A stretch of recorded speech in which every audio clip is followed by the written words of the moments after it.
Olá, você que acompanha a Rádio Band News FM, também está presente aqui em todas as plataformas de streaming e no YouTube da Rádio Band News FM. Seja muito bem-vinda, muito bem-vindo. Estamos dando início a mais um episódio do nosso programa Pretoteca. Sempre um prazer estar aqui com você. Hoje sou eu somente, Cíntia Martins. Larissa Alves está em outros compromissos também aqui do jornalismo da Band. Então estaremos juntas e juntos para contar a história de mais pessoas do nosso povo preto, exaltar a nossa cultura, falar também de assuntos delicados, né? Porque a nossa missão aqui é levantar a bandeira e trazer incômodos também, porque a gente precisa falar sobre isso para melhorar a nossa sociedade quando a gente traz o recorte racial. Então vem comigo, vem junto, porque a gente tem um papo interessantíssimo com uma mulher incrível que eu tive a sorte de conhecer recentemente, pessoalmente, porque já acompanho a carreira dela há muitos anos, é um rosto muito presente na nossa trajetória, ela que se define como atriz, empresária e muito mais, além de mãe. Adriana Alves Anquier, seja muito bem-vinda ao nosso Pretoteca. Que alegria ter você aqui.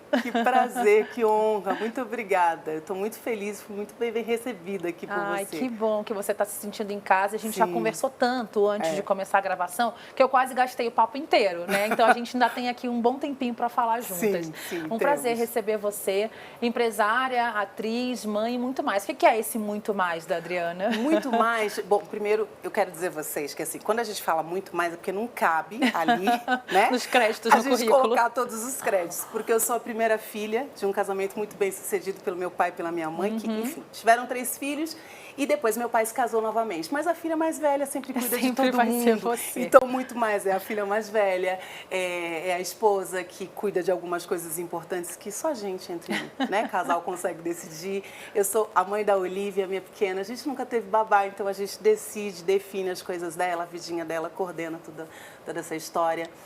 Do meu trabalho. Imagina quando eu tenho que decorar uma cena. Você imagina uma criança chamando o tempo todo, mamãe, mamãe, mamãe, mamãe, mamãe, mamãe. Ou então o companheiro, amor, amor, amor, amor, amor, amor o dia inteiro. Então, amor, mamãe, é o tempo todo. E aí a gente encontra formas de cuidar da gente, cuidar da família, cuidar de todo mundo. Exatamente. Como que acha espaço é muito difícil, né? Eu tô nesse papel com você de maternidade. Você há mais tempo que eu. Olivia vai fazer 10 anos daqui a pouco? Não, já tem mais de 10. Não, ela tem 7, ela é grandona, 7, né? Tá. A Olivia ela é enorme, porque você é alto e a Olivia também. Ela vai fazer 8 no final de dezembro. Nossa, a gente passa muito rápido, ao mesmo tempo que parece que tem mais tempo, porque a gente que acompanha a vida de vocês, enquanto fã, já está tão acostumado com a criança, com vocês, que já acha que ela já tem 10 anos. A Adriana, a gente é casada com o Olivier Anquier, que é um chefe de cozinha muito conhecido, né, com programas de televisão, né? Você participou de programas com ele. Eu quero já falar sobre isso, mas antes você falou dos seus pais, eu gosto sempre de começar sabendo um pouco das raízes, né? Você é muito apegada aos seus pais, é paulistana, fala sempre da sua origem, né? De ser uma origem muito pobre, muito simples. Conta um pouquinho qual que é esse início da vida da Adriana. Os meus pais, eles são baianos, eles vieram da Bahia para São Paulo, eles são de cidades próximas à Cruz das Almas, na Bahia, e eles vieram na década de 70 para cá, e de repente eu cheguei. No finalzinho de 76 eu cheguei para firmar essa relação. Então eu sou filha de baianos, neta de baianos e criada na periferia de São Paulo. Eu nasci no bairro de Jabaquara, que é um bairro bem conhecido aqui na zona... Aqui não, na zona sul. Na zona sul de São Paulo. Zona Zona leste, não é Jabaquara? Não, Jabaquara é zona sul. Gente, eu sou carioca, né? Desculpem, tá? Desculpem. É porque aqui a gente define bem as regiões, porque São Paulo é uma muito cidade... mais que a gente. E é enorme. A cidade é maior, porque é maior que o Rio, por isso que a gente ajuda quando a gente define as regiões. E, enfim, nascida no Jabaquara, fomos morar muito pequenininha num bairro que se chama 7 de Setembro, no extremo sul da zona sul de São Paulo, perto do Grajaú, do Jardim Varginha. Lá eu fui criada, eu fui, como que eu posso dizer, educada de uma forma rígida, né? Meu pai não deixava a gente sair muito, ficar muito à deriva, porque era um bairro perigoso, ele tinha que tomar cuidado. Recentemente, inclusive, eu fui num show do Racionais MCs, que é um grupo que fez parte da minha adolescência, e eu contei para eles, falei, puxa, eu conheço o Parque Santo Antônio. E eles, como assim, Adriana, você conhece o Parque Santo Antônio? Minha avó morou no Parque Santo Antônio, então muito do que eles contam nas letras, infelizmente, é verdade. E presenciamos tudo aquilo. Então eles ficaram bobos, assim, porque não sabia direito, né? A gente se conhece, se conhece, mas não conhece direito. Foi muito legal. E fazendo com que nessa criação um pouco mais rígida, a gente não saía. Eu queria entender, então, aonde eu posso ir? né? Então eu sempre fui uma garota desde a adolescência que iria além, eu sempre fui além. Então eu não ficava só no bairro. Quando eu pude começar a sair, eu ia para o centro de São Paulo, então eu comecei a entender um pouco mais sobre a cultura black, sobre o que era bacana, o que não era legal. Então era um caminho que tinha que se percorrer e também tinha que fazer com que os meus pais confiassem em mim.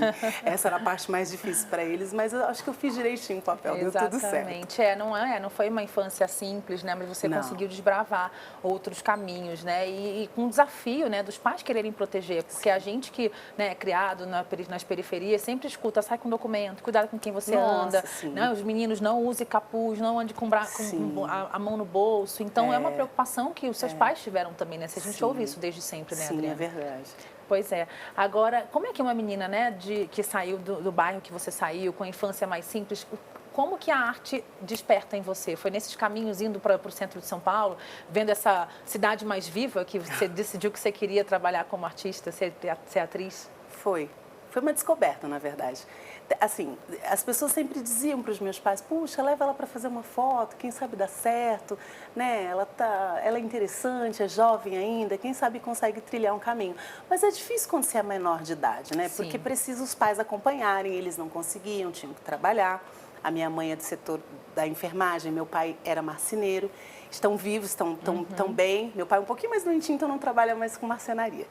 E aí, quando eu completei 18 anos, que eu entendi que eu já era responsável, precisava pagar as minhas contas, comecei a procurar emprego, mas nunca dava certo, não conseguia, era uma pena. Mas aí eu comecei a fazer coisas, alguns trabalhos informais, vender um docinho na escola, um sanduichinho, era muito legal essa época. Mas teve uma fase em que eu queria buscar o aprendizado. Então, eu vinha muito para o centro de São Paulo e eu descobri uma associação que dava cursos, né, para quem tivesse interesse. Eu achei super legal, porque cheguei lá, tinha curso de dança, tinha curso de teatro. Falei, vou fazer uma aula para experimentar, né? Quem sabe eu gosto de teatro. E eu me encantei. Eu achei maravilhoso. Falei assim, então eu vou fazer. A dança já estava meio inserida está meio no gingado do brasileiro, né? A gente nasce dançando, a gente só não entende quando é pequeno. E aí eu comecei a fazer teatro, na época teatro amador, aí eu entendi que eu tinha que me profissionalizar. Então eu busquei o Sindicato dos Artistas de São Paulo e eu me profissionalizei no SATED. Não foi fácil, né? Ao contrário do que muitos pensam, é difícil. É uma fase que a gente tem que se educar, tem que focar e tem que entender que é você. Exatamente. Você quer aquilo, você tem que focar. Então eu me profissionalizei e aí as coisas foram acontecendo. Fiz algumas peças de teatro. Mas o meu primeiro trabalho na TV foi Turma do Gueto.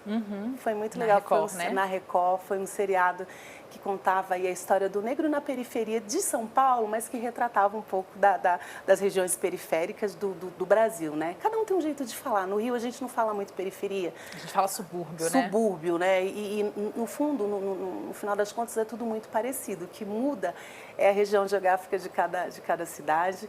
E a gente entende muito rápido que ali é um caminho que você ou vem para ficar, né?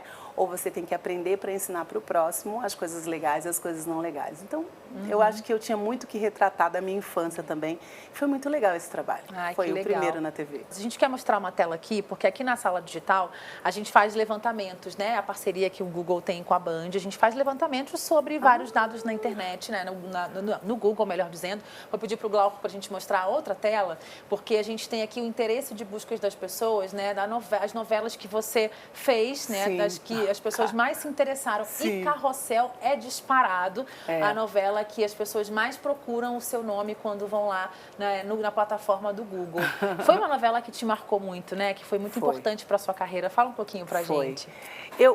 Era a primeira mãe que eu vivia, entre outras personagens. E fazer a mãe do Cirilo, que é uma personagem que nós fizemos a terceira gravação de Carrossel, né? Uma novela mexicana. Terceira versão, né? Terceira versão. E, assim, muito atual, porque as crianças eram os mesmos personagens, os mesmos nomes. Eu amava Carrossel. E era tão lindo de fazer, porque era uma família preta, pobre, que tinha muito que ensinar.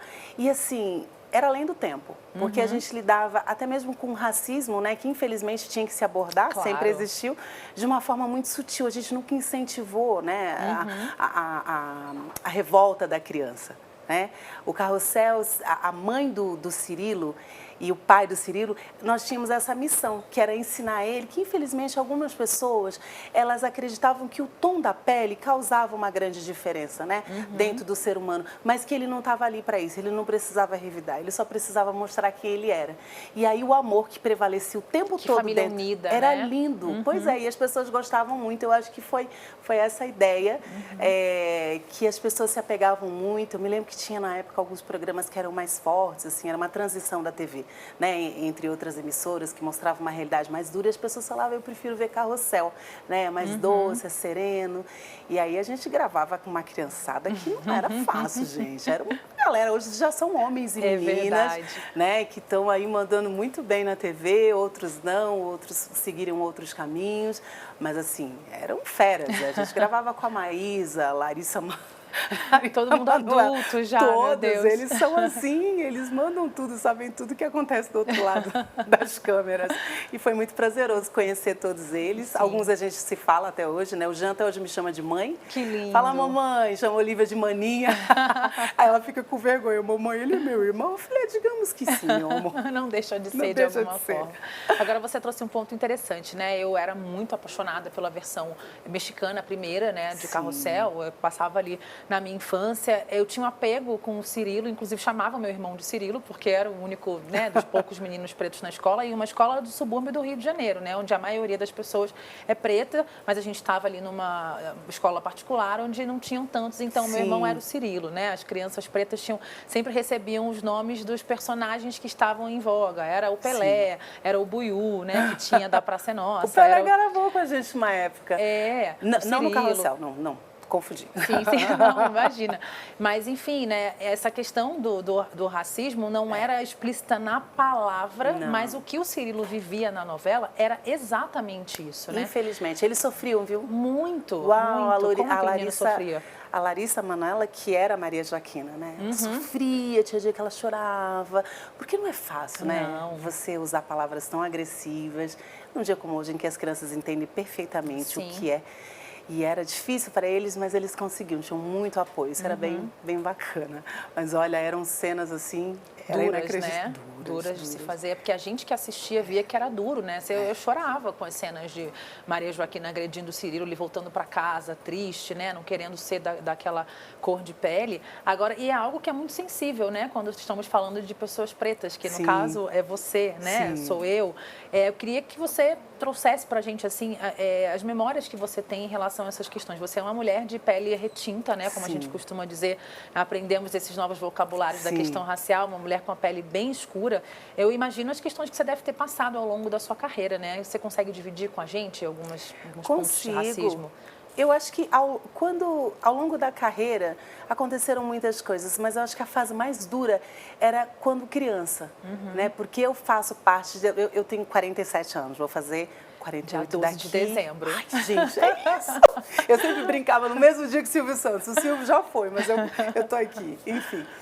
E o que acontecia? Eu era uma criança que realmente era tirada das brincadeiras, né? Eu não participava da hora do lanche com outras meninas. Então, era porque eu levava minha lancheira para a escola e eu queria me aproximar, mas não deixavam, saíam do lugar, ou pediam para eu sair.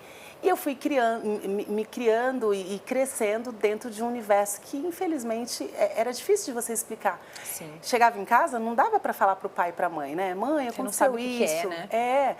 E aí a minha mãe falava, porque era uma defesa dos pais, é assim mesmo, minha filha, depois passa.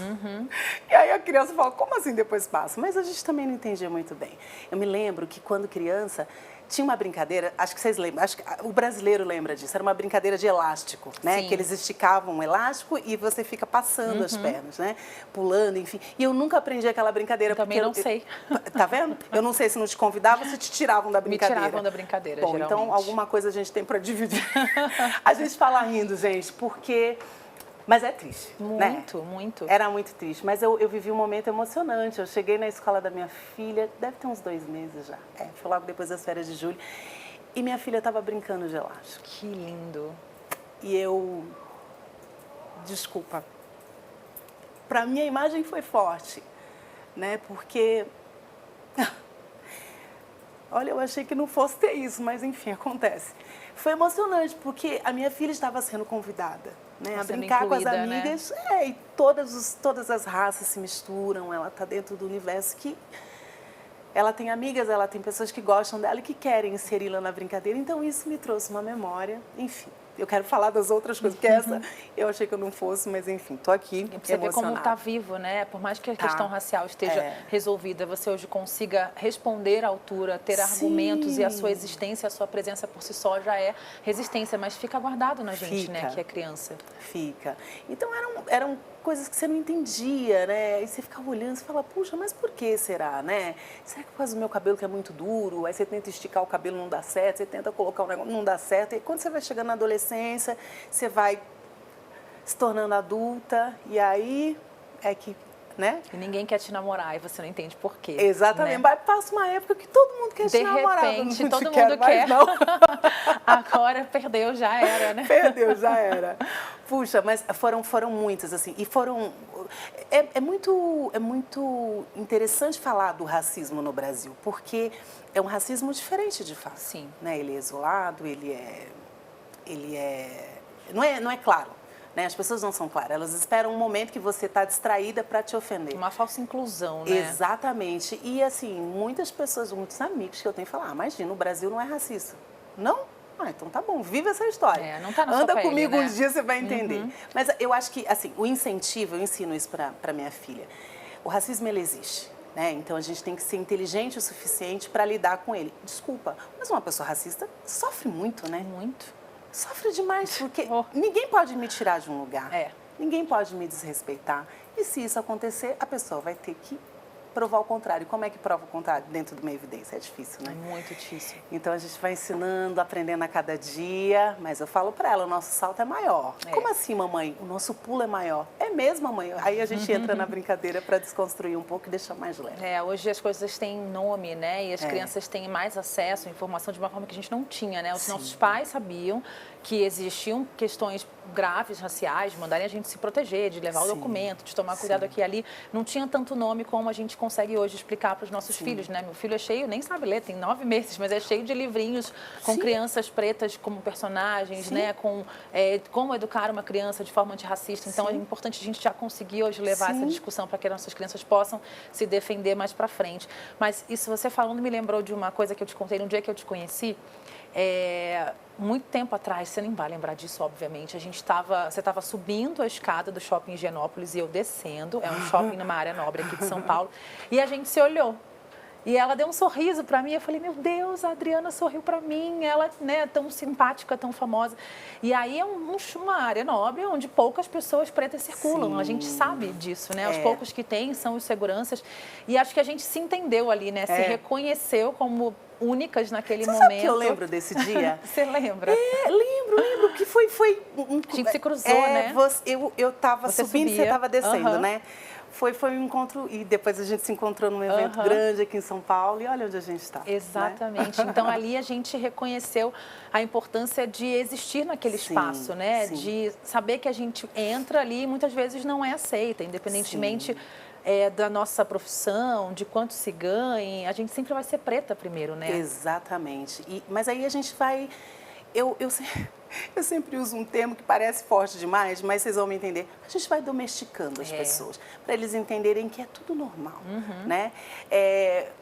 O ladrão, ele não é o pretinho que está entrando pela porta da frente, é aquele que você menos imagina. Exatamente. Né? É o que você menos imagina, é o que tem cara de bobo, que está ali olhando, prestando atenção, perguntando uma besteira, mas a gente não está aqui para isso, a gente está aqui para evoluir, para mostrar que somos todos iguais, e quem não acreditar nisso, que lute, né? Porque não dá mais tempo, no século XXI, não tem mais volta. Não tem. Eu queria falar também um pouco desses desafios que você enfrentou dentro do seu relacionamento, né? Você é casada com um homem branco, francês, de origem europeia. Ele já entrou em muitos embates, né, para lutar contra o preconceito que você já sofreu por causa da relação de vocês. Não deve ser fácil, né? Ser uma mulher preta, brasileira, retinta, lindíssima, casada com um homem europeu, que já tem uma carreira histórica, né? Uma presença histórica aqui no Brasil. Queria que você falasse um pouco dessa situação, né, que vocês vivem na relação de vocês interracial, de sofrer preconceito também. O preconceito, ele tem vários níveis, né? Então, me trouxe uma história aqui na cabeça. Olha que curiosidade, que curioso isso. Quando a gente se conheceu, as pessoas não estavam entendendo muito bem o que ele estava fazendo comigo, né?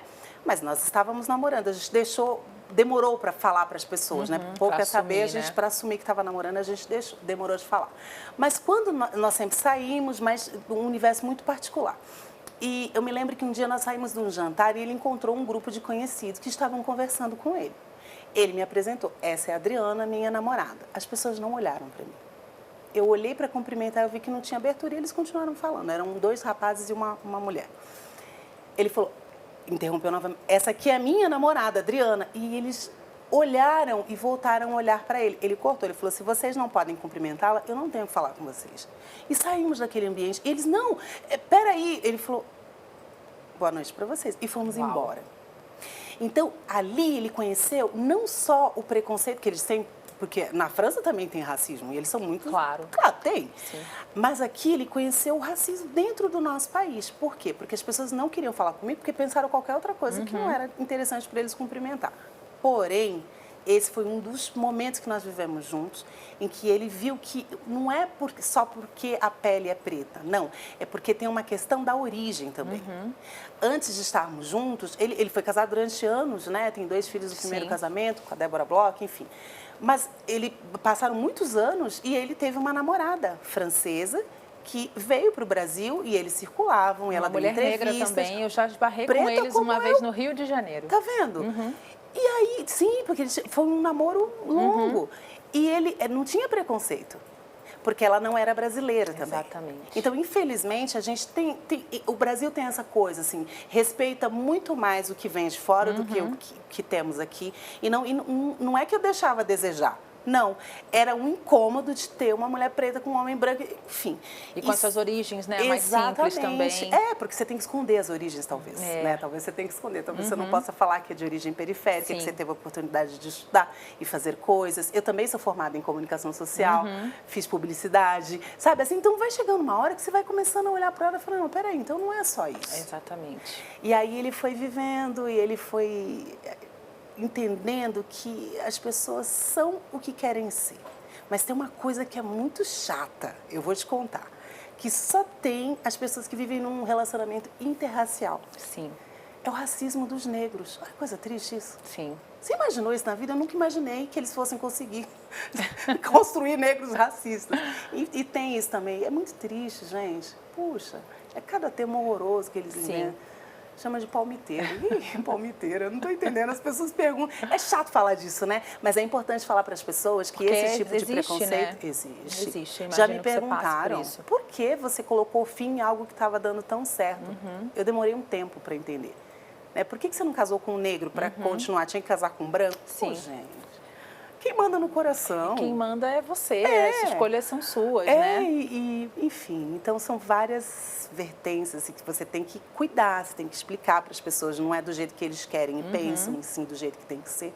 Exatamente. Né? E você não tem que me aceitar, não, mas você tem que me respeitar, porque eu não estou aqui a passeio. Exatamente. Né? É a sua vida, pessoal, né? Você que tem que definir o que você vai fazer da sua vida e você vive um casamento muito feliz há quase 20 anos, né? Sim, 17 anos, inclusive. Deixa eu mostrar aqui a nossa outra tela que a gente preparou aqui sobre as buscas que as pessoas fazem, né, da vida da Adriana. A gente vê aqui, né, em 2004 tem um pico quando ela é atriz de destaque em televisão, de premiação, aí ali 2008, 2007 como madrinha de bateria, participação em Carrossel, mas olha, o que as pessoas mais querem saber é do nascimento da Olivia, né? O pico maior é ali a partir de 2016, que é quando ela nasce, que, enfim, tem relação com o seu relacionamento, como eu disse, que é um casamento feliz há quase 20 anos, e temos a Olivia aí que vai fazer 8 anos, né? Exatamente. Segundo você disse. Então é muito legal a gente ver esse termômetro aqui do que as pessoas procuram a seu respeito. Eu queria saber um pouco como é que é a vida com a Olivia, né? O fruto desse relacionamento que vocês têm há bastante tempo. Você falou de ser mãe aos quase 40. Sim. É algo desafiador, né? E a gente espera, nós que estamos de fora, né? A gente vê pessoas famosas, nossa, deve ter uma rede de babá, não sei o quê. vocês escolheram vocês darem conta dessa situação de criar uma criança, né? Somente vocês, embora tenha rede de apoio, né? Eu tenho minha mãe, tenho a minha madrasta, todos moram perto de nós, no centro de São Paulo. E tem uma assistente também, porque às vezes quando a gente, né, ninguém pode, a gente deixa a Olivia com uma pessoa querida que se chama Dona Fátima. Mas olha que curioso.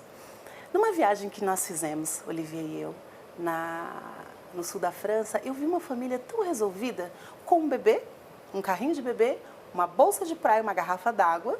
O pai e a mãe foram para a praia. Eu olhei e falei, uau, eles sozinhos. Porque a gente demorou para ter Olivia, né? A gente teve a Olivia, acho que a gente tinha 8 anos de relacionamento, para 9 já. Eu quis ser mãe, sabe? Queria viver mais esse relacionamento e foi muito importante para nós. Já estávamos casados há muito tempo, depois que eu engravidei da Olivia. E aí eu achei maravilhoso. Ele falou, não, só no Brasil que tem babá, porque aqui custa uma fortuna. Aí eu falei, que ótimo, lá também custa uma fortuna, mas acho que eu vou viver uma nova experiência. E aí eu vivi essa experiência, foi muito interessante. Tinha um grupo de mães que fizemos esse grupo. Juliana Alves, Sharon Menezes, Débora Nascimento, que estava grávida da filha ainda. Nós tínhamos um grupo em comum. E a ideia era não ter babá, e não tínhamos babá. Então, a primeira fase, todo mundo cuidava, a gente tinha essa troca, era muito legal.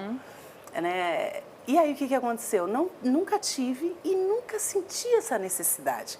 Mas as pessoas tinham essa necessidade. Mas por que você não quer? O Olivier que não deixa? Eu falei, mas eu estou tão feliz cuidando dela, é tão bom. Aí as pessoas, não, mas você tem paciência? Porque às vezes a paciência falta. Eu falei, não, mas tá tudo certo.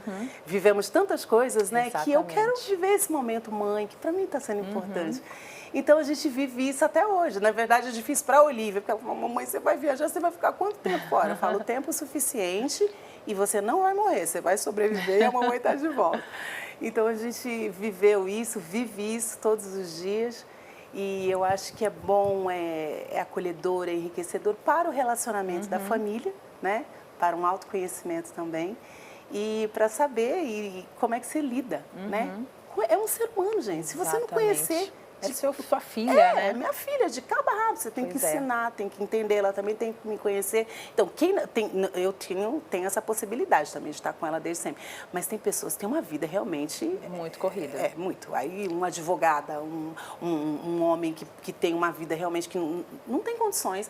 Aí, claro, tem que ter uma pessoa para estar junto. Mas eu tive uma dermatologista, por exemplo, que dentro do consultório dela, ela tinha um consultório e ao lado tinha uma salinha.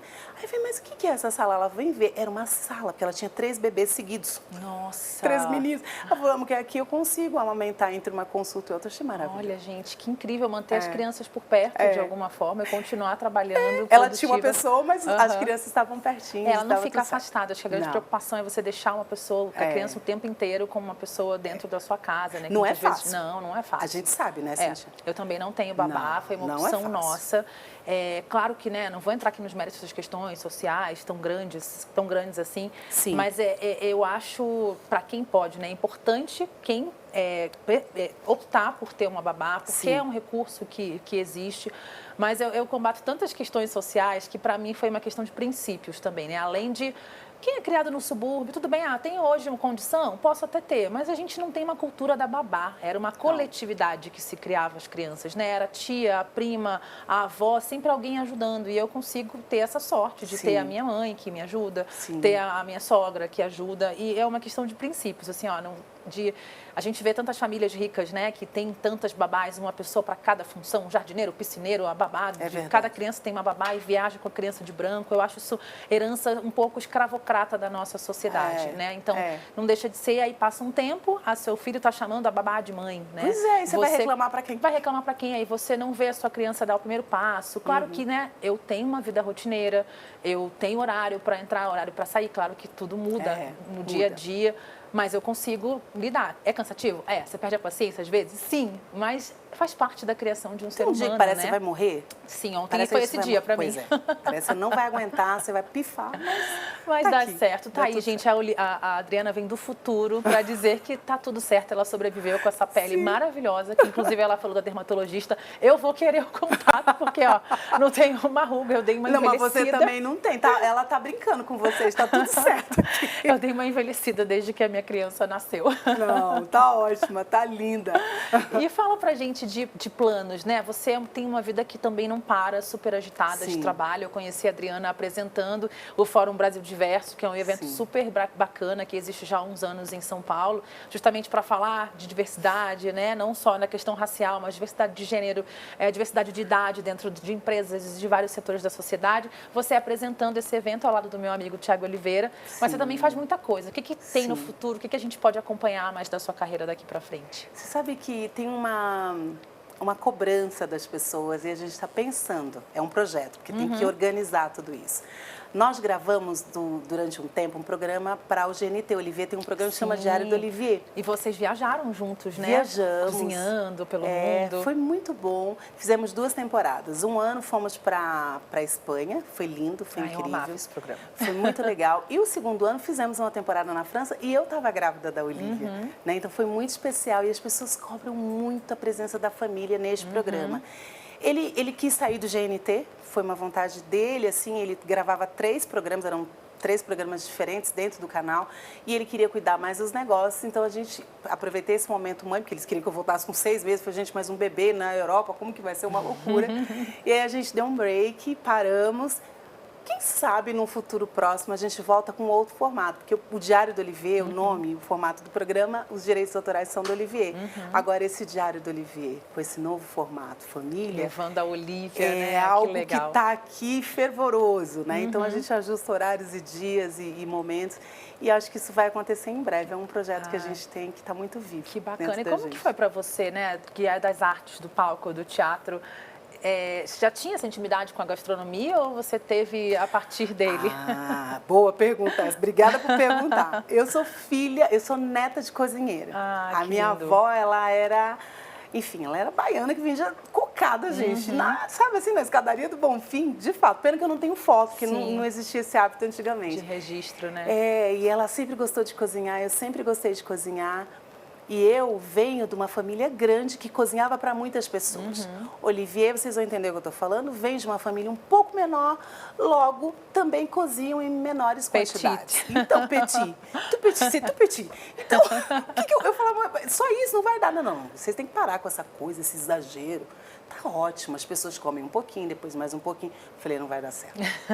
Porque minha família gosta de comer, né? Brasileiro gosta de comer, mesa cheia, é maravilhoso. E ele fala, mas não precisava comer tanto. Então a gente já viveu muitas histórias, assim, de receber, por exemplo, amigos dos filhos quando eram adolescentes. Mas adolescente come, tem que ter muita comida. Não é o suficiente, de repente tem que fazer tudo de novo, porque não era o suficiente. Enfim, então a gente driblou isso. Acho que foi a única dificuldade. Entrar no equilíbrio, exatamente. Né? Então hoje as quantidades continuam sendo absurdas nos olhos dele, mas eu sou da herança da minha querida avó Merinda, minha avó materna, que é sempre melhor ter um pouquinho a mais do que faltar. Vocês vão entender isso, né? E ó, casa de pobre não falta comida. Não. Né? Sempre eu ouvia isso, assim, tipo, tá faltando tal coisa, tá um buraco na parede, não conseguiu terminar a obra, mas domingos, né, na casa da avó, mesa cheia, casa cheia, sempre empurrando comida nas pessoas, né? Sempre, porque senão vai fazer o quê? Tinha uma coisa interessante que estava rolando aí nas redes sociais alguns meses atrás, que era assim, você vai na casa de ricos, tem sempre uma água na caixa para oferecer. Mas casa de pobre tem tudo, você sai com bolo, com marmita, até com filhote de cachorro. E eu ria tanto. E é verdade. É verdade, você sai com tudo, sai feliz. É claro que é uma grande brincadeira, né? O exagero sempre peca, mas fica aí a mensagem de que o prazer da mesa, né? De estar à mesa, de poder proporcionar algo bom, é algo que não pode faltar. Lá em casa sempre tem um pão. Imagina por quê. Tem um pãozinho com manteiga, um queijinho, um vinhozinho. Para quem não gosta de beber, beba sua água, traga sua bebida e vamos ser felizes. Senão, a gente vai nos restaurantes. Exatamente, né? Porque seu marido tem restaurante, é bom do negócio, é chefe de cozinha, não é à toa. Comer mal é uma coisa que você não vai nunca nessa vida, né? Não. E a Olivia gosta de cozinhar? Ela tem se envolvido com isso? Ela gosta e eu vou te falar, eu não sei... Ela gosta de ir à padaria, porque ele tem, né, as padarias, as boutiques de pães por aí fora, mas ela gosta mesmo de ir à fábrica. Ai, que legal. Então, imagina, essa fase de final do ano, que a fábrica, eles estão... A todo vapor, né? A todo vapor, é panetone, é linha nova, a rede está crescendo. E ela queria marcar uma tarde com as amigas dela, um grupo de 15 meninas, uma coisa muito... Pouquinha coisa. para fazer um pão. Eu falei, minha filha, vamos em janeiro, que vai estar mais tranquilo. Não, mamãe, tem que ser agora. Então, ela queria o aniversário dela dentro da fábrica. E aí eu estou tentando explicar para ela e para o pai que não vai dar certo isso, então a gente vai comemorar de uma outra maneira. Eu comemoro um pouco antes do aniversário dela com os amigos e no dia eu faço um bolo e ela me ajuda porque ela quer o bolo da mãe. Ai, né? que linda, Eu gente. faço um bolo de frutas que os amigos conhecem. Já quero a receita. Pode deixar, eu vou fazer para você, vai gostar. Maravilhosa. E Adriana, e novelas, né? Você tem previsão de voltar a palcos? É algo que você gosta muito, que você construiu a sua história como atriz. Tem alguma previsão por esse caminho? Puxa, eu sou uma atriz, eu tenho sorte de ter participado, de ter feito novelas, de ter feito cinema. Uau, ter feito teatro, né? Então, cada um é um frio... né? Desafiador, é um frio na barriga, cada uma dessas vertentes que a gente passa. Eu quero voltar assim. Eu já fiz novela esse ano, eu fiz uma participação numa... a novela se chamava Infância de Romeu e Julieta, foi muito legal, fiz parte de um núcleo muito, muito bom, inteligentíssimo, com a Karen Hills, inclusive, que é uma atriz incrível. Eu acredito que sim, mas eu preciso driblar esse tempo, né? A proposta, sabe, ela não está acontecendo. Já aconteceram, mas eu não conseguia. Sim. Eu não conseguia administrar e eu achei que não seria bom nem para eu fazer a personagem que me ofereceram e nem para a produção também, porque acho que tem uma hora que a gente não iria acrescentar. E você já está num momento que você pode escolher seus personagens, né? A gente, né, já falamos sobre isso aqui no Pretoteca. Atores como Lázaro Ramos, por exemplo, ele teve a sorte de nunca precisar aceitar, depois que a carreira dele, né, deslanchou, papéis de bandido, né? Porque a gente sempre foi estereotipado naquele lugar ali do bandido, a mulher no papel de empregada doméstica no geral. Hoje você está no patamar da carreira que você não necessariamente precisa vivenciar esses papéis que foram os que sempre nos deram, né? Sim, e você sabe que eu tenho visto mulheres e homens pretos na televisão, é completamente diferente que estamos vivendo aqui nessa década, né? Tudo mudou, muito. né? Tudo mudou e eu penso que essa mudança, ela veio acho que pós-pandemia ela ficou mais marcada, né? As pessoas, de fato, disseram o que querem ver na televisão. Né? Tem uma pesquisa aí oculta, eu não posso falar muito, senão o povo vai falar que a gente fala dos bastidores da TV. Mas existe essa pesquisa, ela é verídica, em que as pessoas que veem novela dão a sua opinião do que gostariam de ver. Né? Então, eu acho que algumas regiões e mostrar o fortalecimento da mulher periférica, a mulher que vive na favela, o seu dia a dia e a busca pela informação, pela cultura, por um bom trabalho, mostrar o que de fato acontece. Infelizmente, né? A violência doméstica ainda ela é muito marcada e isso as pessoas querem ver para entender como é que faz para melhorar. E eu acho que isso mudou um pouco, né? As pessoas trouxeram mais leveza e naturalidade para algumas coisas e olha, eu acho que a gente tem muito que mostrar e muito que ensinar para muitas pessoas ainda. E é curioso, né, você falar isso, porque televisão, rádio são veículos de massa, né? Já falei sobre isso aqui também no Pretoteca, mas que no geral são feitos por pessoas que não vêm das massas, né? Os bastidores ainda são muito de elite, né? Pessoas que às vezes vêm do teatro, vêm de uma herança profissional e pela primeira vez a gente está vendo isso mudar, já mudou muito nas telas, como a gente vê nesse momento, como você bem disse. São 3 protagonistas negras que a gente tem nas novelas da principal televisão do país. É muito bonito a gente ver isso em papéis que não são de empregadas domésticas, né? São mulheres, uma era chefe de cozinha, né? A outra ali está fazendo o seu trabalho no subúrbio do Rio de Janeiro, que é a Jéssica Ellen. Enfim, a gente se vê em outros papéis. Então, é um veículo de massa que a maioria das pessoas... Qual que é o perfil da massa, né? São mulheres pretas, né? A maioria do Brasil. Então, as mulheres hoje sabem quem elas querem ver. Elas querem se ver. Exatamente. Então, esse o caminho, né? Sim. E as redes sociais trouxeram isso? Muito, essa afirmação, né? Olha só, que eu fiz parte da TV ainda quando as redes sociais ainda não tinham... Nem existiam, né? Não existia. Eu fiz uma novela que chamava Celebridade. Exatamente. Era demais, né? Realmente existiam paparazzi atrás das árvores. Sim. Não era mentira. Era uma loucura. Existia, a gente não podia fazer, não podia nem comer um brigadeiro. Falar, tá gorda, tadinha, que come brigadeiro, 10 brigadeiros, você não podia comer um. E hoje não. Hoje a mulher pode fazer o que gosta, mostrar a que veio, pode comer seu brigadeiro, pode ser magrinha, pode ser mais cheinha, pode ser mais cheinha e não importa. O importante é o que você tem de dentro para fora e o que você pode trazer e mostrar para as pessoas. É isso. Poxa, Adriana, foi um prazer te conhecer um pouco mais. Obrigada. Apresentar um pouquinho mais para você, para o nosso público, né? Trazer essa intimidade da sua vida, da sua carreira, conhecer um pouco mais dessa mulher incrível e linda que você é. E antes de encerrar, tem planos para o carnaval? Porque você é uma pessoa que ama carnaval. Eu amo carnaval. Eu vou te contar uma coisa. Olha só o que eu vou falar para vocês, mas é importante isso. Eu desfilei durante muitos anos. Sim. E você sabe que ser madrinha de bateria, estar à frente, não é fácil. Uma maratona, as pessoas acham que é, mas não é. Ensaio. É muito difícil. E aí passou um tempo. E tem pessoas que falam assim, Adriana, você saiu do carnaval por causa do Oliveira? Muito pelo contrário. Eu saí do carnaval porque quis sair, porque realmente já não era mais, não queria. E eu descobri um novo foco no carnaval. Ser espectadora. É maravilhoso, porque aí você olha... Você consegue curtir, né? Você consegue curtir, não precisa fazer dieta no Natal, né? Não precisa, porque é muito difícil, vocês não têm ideia, você não pode comer, não pode beber, tem que olhar a farofa, não pode comer, a maionese, não sei, então não pode. Mas, puxa, é verdade, eu deixei de desfilar, posso voltar, mas de uma forma mais leve, eu não tenho mais esse foco de estar lá dentro do carnaval, mas eu quero ver. É maravilhoso ver o trabalho do brasileiro dentro do carnaval, e não lindo. importa qual seja a região, né? Você vai ter sempre uma pessoa que se doou muito para o carnaval, né? Ainda quero ir para Parintins, quero conhecer aquela loucura toda. Carnaval em São Paulo, os carros são enormes e eles aprenderam com eles. Exatamente. Um dia eu vou para lá. Você já foi? Isso. Ainda não, mas Então, eu já tá tive a oportunidade de ir nos ensaios dos bois. Eu não lembro se era o Caprichoso ou o Garantido. Pois é, a gente se confunde, eu peço desculpas. Também peço, porque é uma ignorância dos sudestinos, né? A gente ignora muitas vezes a cultura mas eu do vou nosso conhecer, país. mas eu tive uma sorte muito grande. Eu fui convidada pelo vovô para desfilar no Ileaê. Desfilamos minha mãe e eu, foi maravilhoso. Que demais. E vocês são todos merecedores do nosso querido povo baiano do Nordeste, que tem toda a minha herança. E assim, eu queria saber onde eles buscam tanta energia, que são 8 horas. Eu falei, meu Deus do céu. Subindo aquelas ladeiras, né? Tenho sim. muita vontade de desfilar também. É lindo, Ileê, eu vivi esse momento, foi maravilhoso. É o primeiro bloco afro do Brasil, aí que tem 50 anos de história. Sim. Adriana, muito obrigada por compartilhar um pouco da sua história com a gente. Foi muito maravilhoso ter você aqui no Pretoteca. Obrigada. E volta sempre. Quando você chamar. E tem que trazer a família agora.